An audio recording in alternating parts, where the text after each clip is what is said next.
How do you start your morning? Eileen Wuornos liked to start her morning with a cold beer. I met her in a bar. Yeah, I bet you did. If you Google Florida man, followed by February 29th, you'll come across breaking news stories like Florida man upset at nurses sets fire to hospital bed, and drunk Florida man tries to use taco as ID after his car catches fire at Taco Bell. Florida, Florida, Florida. Coincidentally, February 29th,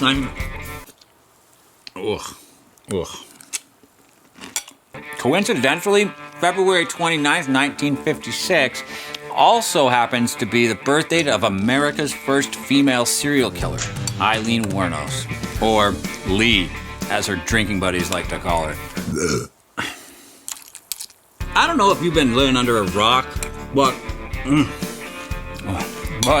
apart from a few, female serial killers are virtually unheard of. Is that a thing? Especially women who killed like Eileen. You go, girl! Most female serial killers prefer to poison or smother their victims, but not Eileen. She essentially killed like a man. She definitely did a lot of things like a man. She cursed like a man. You're an inhumane bunch of fucking living bastards and bitches.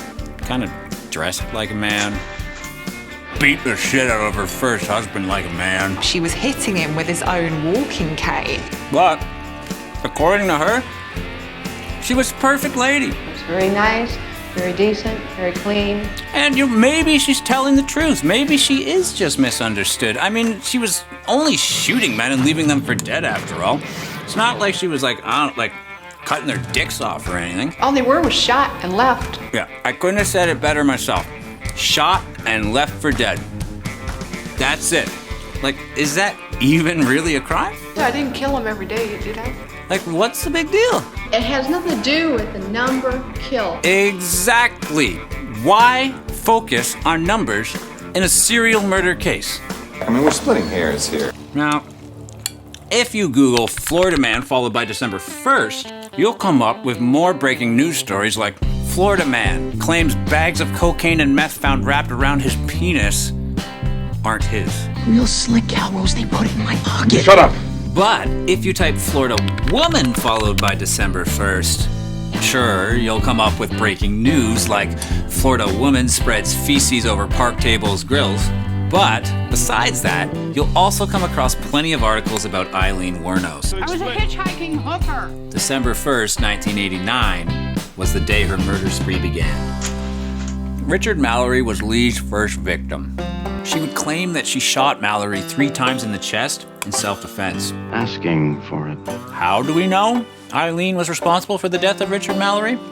Because she got fucking hammered out of her mind and confessed to her girlfriend Ty Moore, obviously. You are not going to believe this. She didn't immediately call the police because she thought Eileen just needed to get murder out of her system. Please, no more of that. Eileen would go on to commit an additional 6 murders from 89 to 90.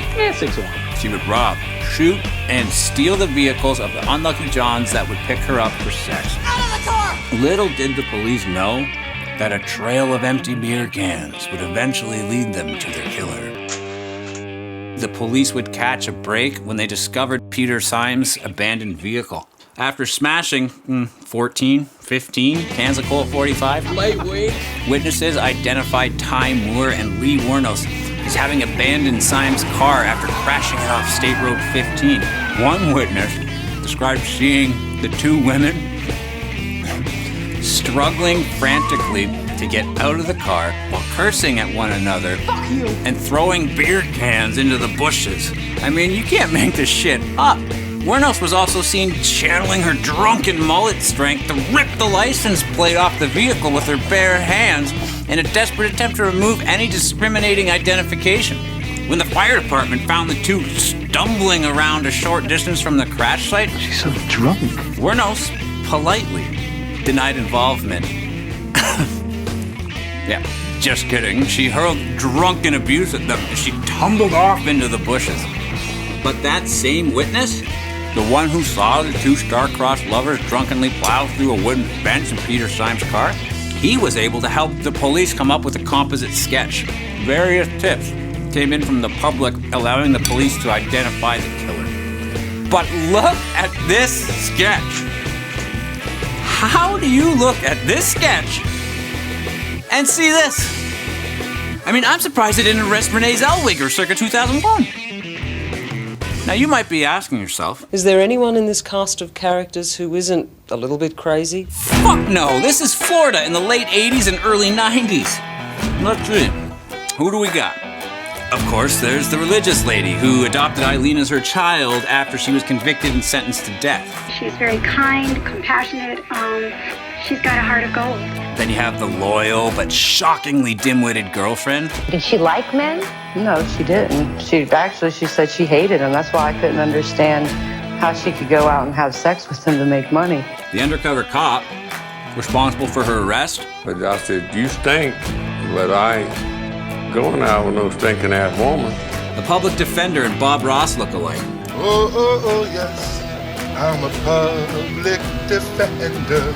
And last but not least, this awesome bartender guy. She was a little mouthy. She needed a beer, she'd sit on a pool table, kind of demand her, get her another beer or whatever. Joe Exotic for America.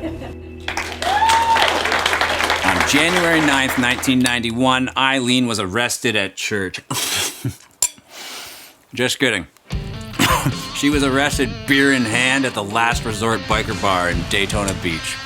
Detectives had gathered a considerable amount of evidence implicating Wuornos in the murders, including, roughly 4,000 or 5,000 empty beer cans that had been found in their abandoned vehicles. I'm collecting the empties. Under guidance from the police, Lee's girlfriend, Ty Moore, made multiple calls to Wuornos in prison.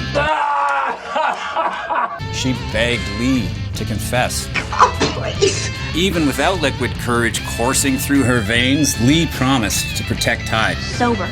Even if it meant confessing to the crimes and, worse yet, having to give up chasing whiskey with beer while in prison for the rest of her life. Well, forget it. Eileen found herself in a hole that she just couldn't drink herself out of. And on October 9th, 2002, Eileen Wuornos was put to death by lethal injection in Florida State Prison at the age of 46.